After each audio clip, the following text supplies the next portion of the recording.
KMT आणि अखिल भारतीय ग्राहक पंचायत कोल्हापूर महानगर यांच्या वतीनं रथसप्तमीनिमित्त शाहू मैदान इथं उपायुक्त साधना पाटील यांच्या हस्ते बसचं पूजन करण्यात आलं। यावेळी अखिल भारतीय ग्राहक पंचायतीचे मध्य महाराष्ट्र प्रांत संघटन मंत्री प्रसाद बुरांडे, जिल्हा उपाध्यक्ष रवींद्र घाटगे, महानगर अध्यक्ष कमलाकर बुरांडे, संघटक सुहास गुरव, सचिव विनायक वाळवेकर, सहसंघटक प्रशांत चौगुले यांच्यासह केएमटीचे अधिकारी उपस्थित होते। यावेळी उपायुक्त साधना पाटील यांच्यासह उपस्थित मान्यवरांनी प्रवाशांना फुलं आणि तिळगुळ देत प्रवासी दिनाच्या शुभेच्छा दिल्या। वाहतूक निरीक्षक सुनील जाधव यांनी प्रवाशांनी केएमटीच्या विविध उपक्रमांचा आणि सवलती योजनांचा लाभ घ्यावा असं आवाहन केलं।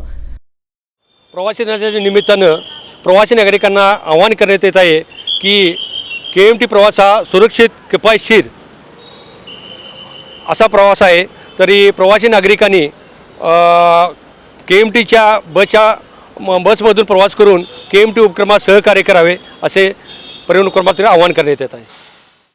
अखिल भारतीय ग्राहक पंचायतीचे प्रांत संघटन मंत्री प्रसाद बुरांडे यांनी जास्तीत जास्त प्रवाशांनी कोल्हापूरकरांची जीवनवाहिनी असलेल्या केएमटीचा वापर करावा असं आवाहन केलं।